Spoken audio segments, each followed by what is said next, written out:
आइए सुनिए, देखिए, समझिए सनातन सत्य। जैसी दृष्टि वैसी सृष्टि, दृष्टि विज्ञान। कुदरत, कुदरती रचना एवं कुदरत के कानून से शाश्वत सुख की प्राप्ति। जोधपुर के परम पूज्य महात्मा उपासक प्रोफेसर डॉक्टर सोहन राज तातेड़ के निर्देशन में सनातन सत्य। जैसी दृष्टि वैसी सृष्टि, दृष्टि विज्ञान।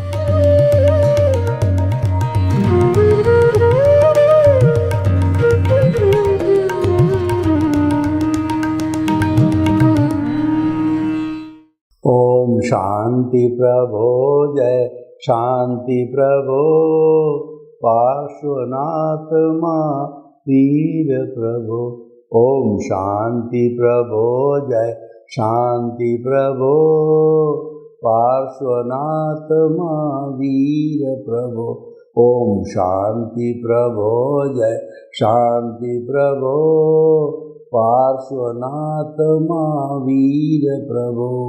हे मेरे भीतर विराजमान शुद्ध आत्मा भगवान, मुझे ऐसी शक्ति दो, जागृति दो, मैं किसी के दोष नहीं देखूं। मेरा राग द्वेष हर क्षण घटता रहे, संभाव बढ़ता रहे। मेरे मन में किसी के प्रति बुरे भाव न आवे। मेरे द्वारा किसी को दुख न हो, दुख न हो, दुख न हो। मैं किसी के प्रति अभिप्राय और ओपिनियन नहीं दूं।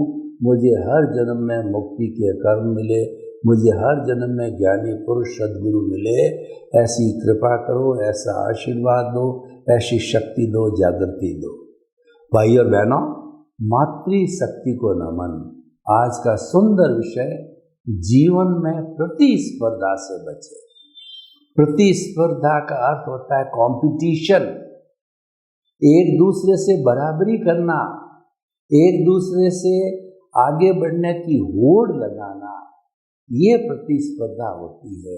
देखिए, प्रतिस्पर्धा जो है, अगर व्यक्ति सही स्पिरिट में लेवे, वह तनाव मुक्त होकर के लेवे, रियल सेंस में लेवे कि मुझे विकास करना है, इस महापुरुष के जैसा बनना है, इस महान व्यक्तित्व के जैसे बनना है, ऐसा अगर भाव लाता है तो वह प्रतिस्पर्धा नहीं कहलाती है, वह तो प्रेरणा है। वह तो जो है आपकी एक तरीके से कहना चाहिए गाइडेंस है, एक तरह से आपको आशीर्वाद स्वरूप है। लेकिन अगर हम किसी व्यक्ति की बराबरी करना चाहे, आगे बढ़ना चाहे, तो वह प्रतिस्पर्धा का रूप होता है। कैसे कि एक टीचर ने ब्लैक बोर्ड के ऊपर एक लकीर खींची और अपने स्टूडेंट्स को बोला, इस लकीर को छोटा करो। तो कोई बच्चा उठा, लेफ्ट साइड से मिटाया, किसी ने राइट साइड से मिटाया, वह लकीर छोटी होती गई। और एक समझदार व्यक्ति था जो प्रतिस्पर्धा से बचना चाहता था।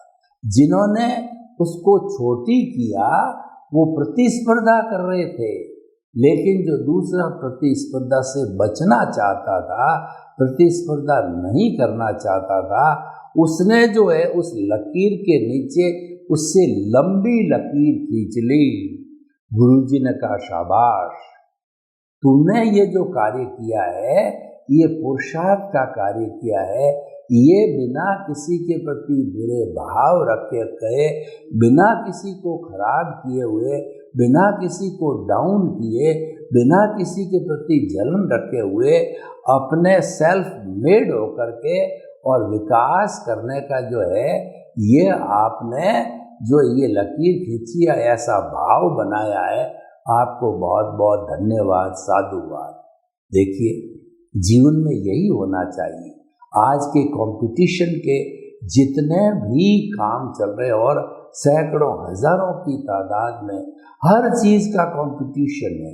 उद्योग का कंपटीशन, पढ़ाई का कंपटीशन, आरएएस बनने का कंपटीशन, ब्याह शादी का कंपटीशन, पंडाल बनाने का कंपटीशन, और किस किस की बात करें, हर जगह कंपटीशन का युग चल रहा है कि मेरे 1 मंजिला मकान है, पड़ोसी के 5 मंजिला मकान है, तो अभी वो कंपटीशन में लग गया।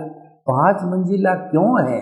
अब वो 5 मंजिला जो है उससे कंपटीशन नहीं करके प्रेरणा, जैसा मैंने प्रारंभ से बताया, वो मन के अंदर ऐसे सुंदर भाव लावे, ईश्वर से प्रार्थना करे कि मेरे भी, उसके 5 का प्रश्न नहीं है, मेरे समृद्धि आए।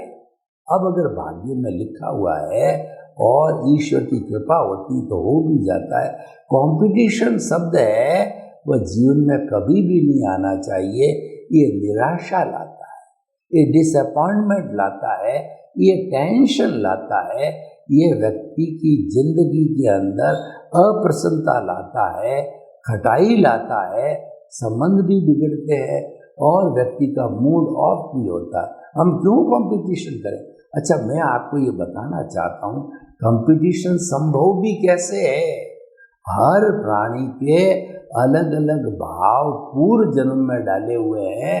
पूर्व जन्म में जो स्क्रिप्ट लिखी, जो भाव डाले और जो उसने फिल्म बनाई, जो उसने पेपर दिया 3 घंटे का, और उस पेपर के अंदर देखिए, मैं आपको उदाहरण देना चाहता हूँ, बहुत सुंदर उदाहरण है कि कंपटीशन होता ही नहीं है वास्तव में। देखिए कि पूर्व जन्म के अंदर मैंने जो है वो 3 घंटे का पेपर, यानी कि मेरी जो भी उम्र थी, एक्स नाम का व्यक्ति था पिछले जन्म में, तो उसने जो है वो रूपक के रूप में पूरी जिंदगी 3 घंटे की कॉपी क्वेश्चन आंसर करने के अंदर लगाया, 2.5 घंटे में पूरा कर लिया। अब उस व्यक्ति ने सोचा कि जो है अभी आधा घंटे का टाइम है, ये मुझे देखना चाहिए। उसने एडिशन किया, सब्ट्रैक्शन किया, डिलीशन किया, कुछ ऐड किया, क्वालिटी बढ़ाई, यानी परसेंटेज बढ़ गई। 3 घंटे हुए, घंटी बजी, कुदरत रूपी एग्जामिनर ने वह कॉपी अपने हाथ में ले ली, यानी आयुष्य पूरा हुआ। आयुष्य पूरा होते ही एक्स नाम का व्यक्ति सोहन राज बना, जो आपके सामने है।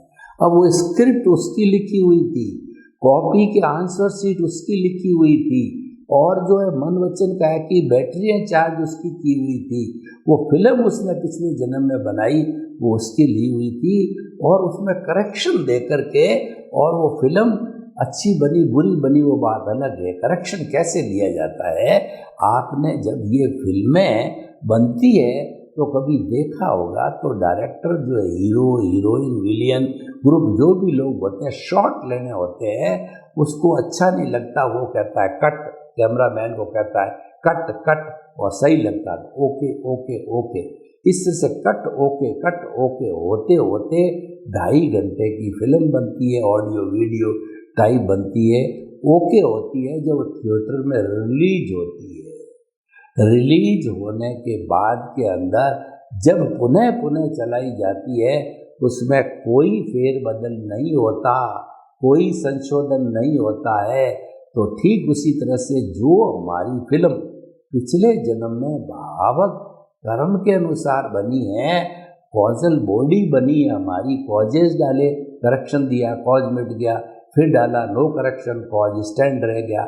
इस तरीके से ये सारे जो है वो डिलीशन, एडिशन कहिए, रिजेक्शन कहिए, या कहिए कि मैं उसको स्टैंड रखने कहिए, कॉजल बॉडी बनी, वह अभावक कर्म है। इस जन्म में आकर के द्रव्य कर्म बन गए। पूर्व संचित कर्म है भावक कर्म, इस जन्म में द्रव्य कर्म बने, और जब वो द्रव्य जन्मते ही द्रव्य कर्म थे, भोगने चालू हुए, तब वो 9 भोग लिया गया तो 9 कर्म हो गया। क्योंकि भोगने के बाद में वही चतुस्पर्शी वापस पुनः अपने ओरिजिनल स्टेट के अंदर आ जाता है और ब्रह्मांड में फिर चला जाता है। उसको 9 कर्म कहते हैं। 9 कर्म का मतलब विदाउट कोट, और कर्म का मतलब विद कोट। जब हम कर्म को चार्ज करते हैं उस पर कोट लगता है, और जब वो डिस्चार्ज हो जाता है और प्रकृति में या कहीं ये कुदरत में वापस मिल जाता है, वो अनकोटेड होकर के नो कर्म, इसलिए नो कर्म को आप अच्छी तरह समझ लें। नो कर्म मीन्स अनकोटेड, और जो है चार्ज कर्म मीन्स कोटेड, लाइव कर्म, चार कोटेड, लाइव अहंकार जो इसको करता है, लाइव प्रतिष्ठित आत्मा, डिस्चार्ज प्रतिष्ठित आत्मा को होने के बाद के अंदर नौ कर्म हो जाता। तो इस तरीके से अब मेरा जो इस जन्म हुआ तो ये द्रव्य कर्म तो स्क्रिप्ट लिखी हुई है। अब जैसी मेरी स्क्रिप्ट अन्य अन्य लोगों की अलग अलग स्क्रिप्ट होगी, जो है वो स्क्रिप्ट होगी, तो मैं किसी से कंपटीशन कैसे कर सकता हूँ? मुझे तो वही मार्क्स मिलेंगे जो मैंने पिछले जन्म के अंदर पेपर हल किया है। तो किसी ने नकल थोड़ी मारी है कि सबका एक जैसा जो है कॉपी हो जाएगी, एक जैसा परिणाम मिलेगा, यानी कंपटीशन। तो हम तो कंपटीशन की डेफिनेशन में नहीं आते। क्यों? कि मन वचन काया तथा उससे जुड़ी हुई अवस्था मात्र कुदरती रचना है जो हम जन्म ले लेते हैं। तो इस जो कुदरत जो हमें सारा संरक्षण देती है, जन्म है, फिर जो हमारे जीवन का संचालन है, मृत्यु है, सब वो देती है। तो कुदरत संचालन करने के बाद कुदरती रचना बन गई, उसके अंदर हमारा कहना चाहिए कोई भी स्वतंत्रता नहीं है। तो कैसे कंपटीशन कर रहे हैं? हमारे हाथ में ही नहीं है। तो कंपटीशन शब्द ही गलत है, ये हो ही नहीं सकता है।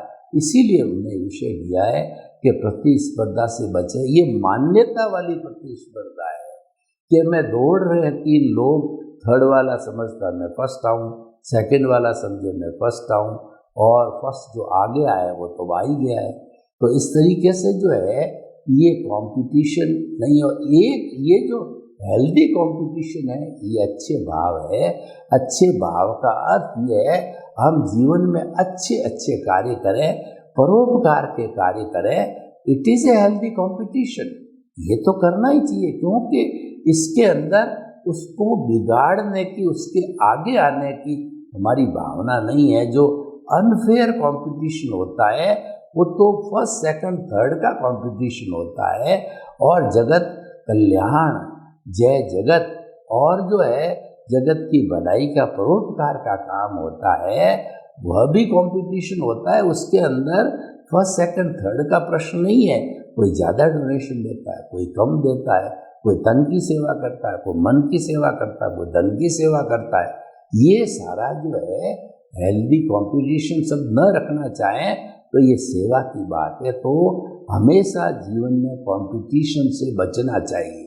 अब देखिए कंपटीशन के जो है दुष्परिणाम क्या है, मैं आपको बताऊं।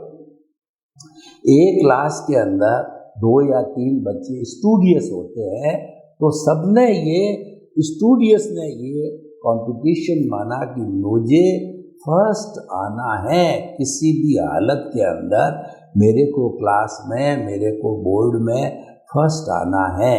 अब देखिए बाइदी वे परिश्रम करते करते फर्स्ट नहीं आया तो वो कहना चाहिए थर्ड भी नहीं आया, फोर्थ आया। तो जो कंपटीशन माइंडेड व्यक्ति नहीं होगा तो वो तो देखेगा कि भाई जैसा भाग्य था, जैसे संजोग थे, और जैसी स्क्रिप्ट खुली थी, जैसी हमारी मन वचन काया की बैटरियाँ थी, यानी जैसा संजोग था वैसा हमको मिल गया। तो ऐसी स्थिति के अंदर उसमें निराशा के भाव नहीं आएंगे, वो तो हमेशा आशा में ही रहेगा। कोई बात नहीं है, इस बार जो है मेरे को कम अंक मिले तो अगली क्लास में मैं ज़्यादा अंक लाऊंगा। और वह ये सोचने लग जाए कि एक्स वाले को फर्स्ट आ गया, मेरा कोई रैंक नहीं है, तो वह कई बार निराश होकर के सुसाइड तक की स्थिति आ जाती है। और देखिए 2 व्यक्ति कंपटीशन करते हैं, एक तो अपनी बेटी को बहुत बड़ा जो धन है वो दहेज में दे देते हैं, दूसरा नहीं दे पाता, भाई हो या कोई भी जिसने कंपटीशन का माइंड बना लिया है तो वो निराशा में चला जाता है, डिप्रेशन में चला जाता है, अस्त व्यस्त हो जाता है। तो ऐसे कंपटीशन करने से क्या होता है, हमारे भीतर निराशा के भाव पैदा हो जाते हैं, यानी हम फल की इच्छा करने लग जाते हैं। अगर हम गीता की बात करें तो कंपटीशन करने का मतलब जो है हम जो है वो स्वयं करने वाले बन जाते हैं और निष्काम कर्म क्या कहता है कि कर्म किए जा, फल की इच्छा मत कर। ये फल की इच्छा का मतलब कंपटीशन मत करो, आप अपना काम करते जाओ, जैसा जैसा भाग्य में लिखा हुआ है, जैसा जैसा स्क्रिप्ट है उसके अनुसार आपको जो है ऑटोमेटिकली फल मिलता रहेगा। यानी फल तुम्हारे हाथ में नहीं है और कर्म तुम्हारे हाथ में है। उससे कर्म योग बना, निष्काम कर्म बना। और हमारा जो सनातन सत्य का जो है हम आपको सिद्धांत देते हैं, वो जो कि कुदरत चेतना कुदरत के कानून पर जो आधारित है, तो हम ये कहते हैं तुम तो कुदरत को समर्पित हो जाओ। भक्ति भाव के अंदर जैसे भगवान को लोग समर्पित होते हैं, भगवान कहता है कि तू पापी है, तू कैसा भी अनैतिक व्यक्ति है, तू तो मेरी शरण में आ जा, मैं तुझे मुक्त कर दूंगा। तो हम अकर्ता बन जाते हैं। अकर्ता वाले व्यक्ति की कोई जिम्मेवारी नहीं है, 0% रिस्पॉन्सिबिलिटी है, क्योंकि मालिकी भाव नहीं है, नो ऑनरशिप नो डूअरशिप है। जीवन भर नो ऑनरशिप नो डूअरशिप रहती है।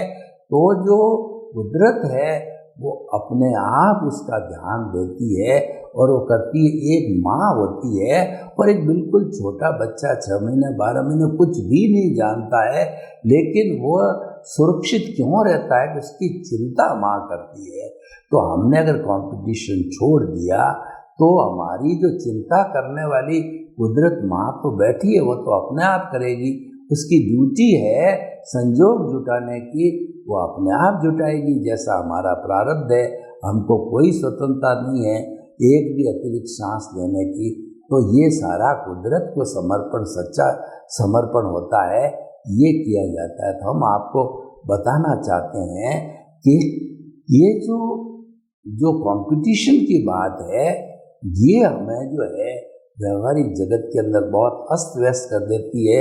ये हमको बहुत ज़्यादा गहरा डिप्रेशन के अंदर डाल देती है। तो भाइयों बहनों, हम आपको बताना चाहते हैं कि जीवन के अंदर कंपटीशन को रोकिए। अब देखिए, हम थोड़ा भीतरी जगत की बात करते हैं तो प्रज्ञा का संसार है। प्रज्ञा के संसार में शब्द नहीं है, ये कंपटीशन शब्दों से जुड़ा हुआ, ये इंटेलेक्चुअल इंद्रियों के जगत पर जुड़ा हुआ है। ये इंद्रियों और बुद्धि का कंपटीशन कराती है।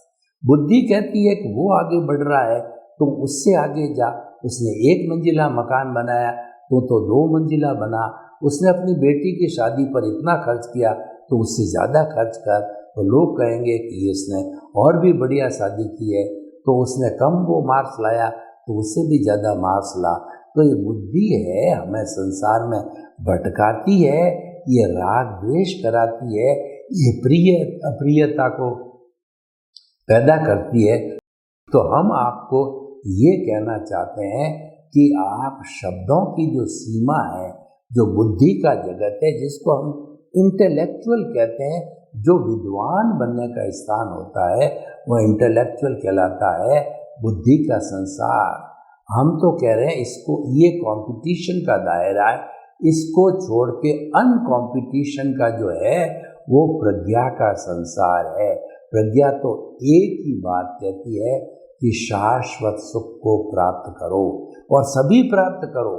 वो कोई कंपटीशन की बात नहीं करती है कि इसको शाश्वत सुख मिलना है, इसको नहीं मिलना है, इसको 80 डिग्री शाश्वत सुख मिलना है, इसको 60 मिलना है। No competition at all. वो सामान्य भाव से बात करती। देखिए कि प्रकृति ने, कुदरत ने और प्रज्ञा के संसार ने और हमारे भीतर विराजमान शुद्ध आत्मा भगवान का कैसा विधान है कि सामान्य दृष्टि से 84 लाख जीवा योनि जो मात्र बर्थ प्लेसेज है, और वो जो है जीवित प्राणियों की संख्या असंख्य अनंत है।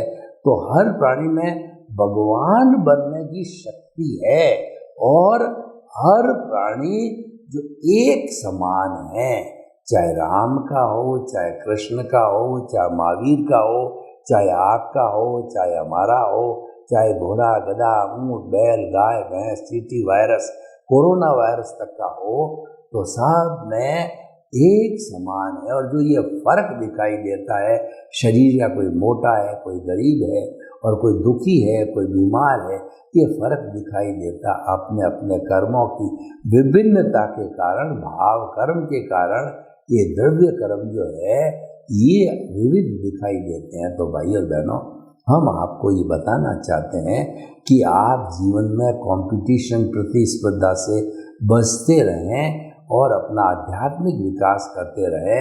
अपना जो है व्यवहार जगत का जो विकास है वो आप करते रहे। वो तो व्यवहार जगत का तो सब जो मामला है वो रिलेटिव सत्य के ऊपर आता है, वो तो ऑटो मोड से चलने वाला है। आप उसको मानते हो कि मैं पुरुषार्थ कर रहा हूँ, मान लीजिए, कोई तकलीफ नहीं है। लेकिन वो अध्यात्म की दृष्टि से सारा जितना भी हमारा जो कहना चाहिए कि उदय प्रारब्ध है वो रिलेटिव पुरुषार्थ है, और समस्त रिलेटिव पुरुषार्थ जो है अज्ञान की श्रेणी में आता है।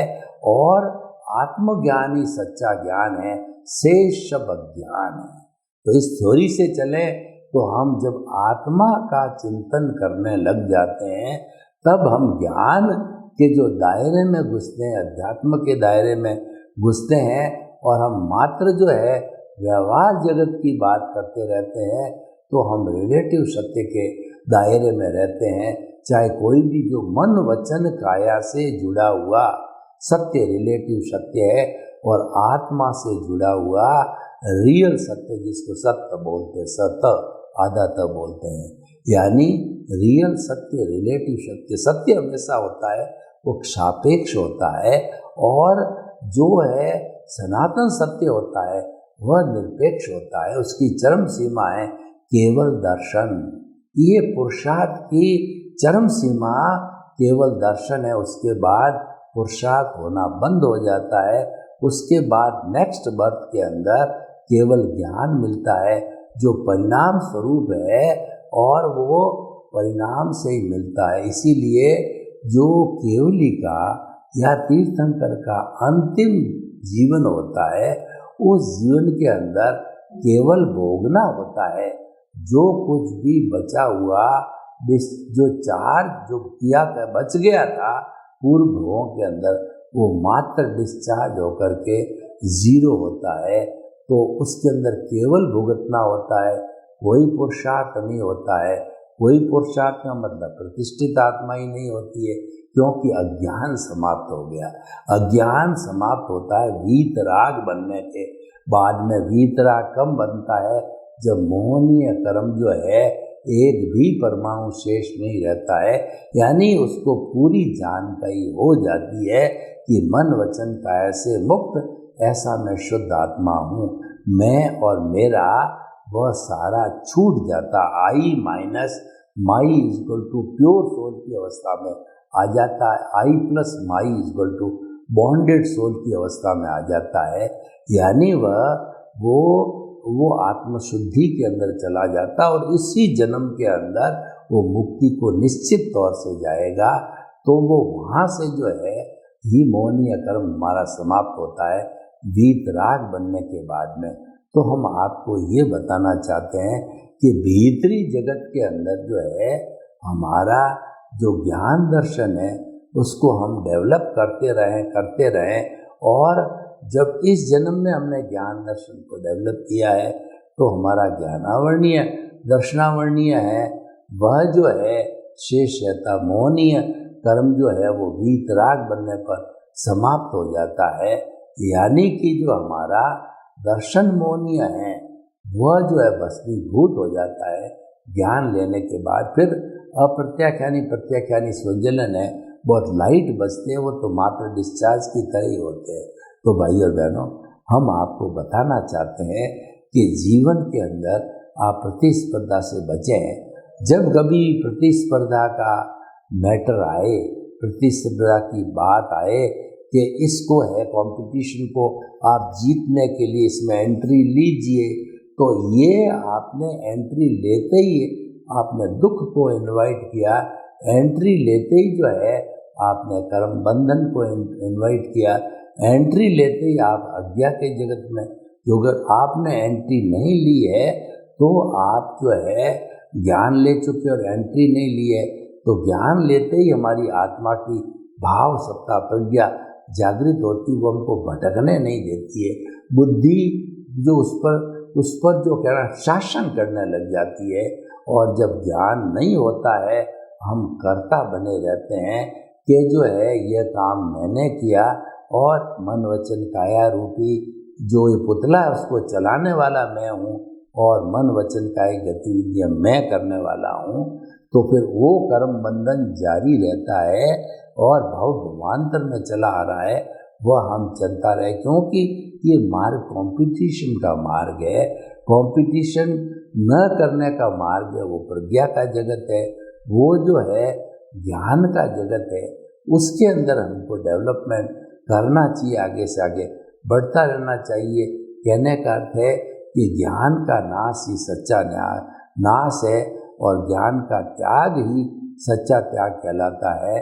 और मन वचन काया का कोई भी त्याग होता है वो सारा रिलेटिव सत्य कहलाता है, वो रियल सत्य नहीं है, और वो अज्ञानता की श्रेणी में आता है। सर्वे भवन्तु सुखिनः सर्वे सन्तु निरामया, लोक के सब जीवों को सुख मिले, शांति मिले, आनंद मिले, प्रेम मिले, सौहार्द मिले, और हम सभी शुभ प्रयत्न करके वो जो है वो स्वर्ग को धरती पर उतार लाए। आपके प्रति मंगल भावना। ओम शांति, ओम शांति।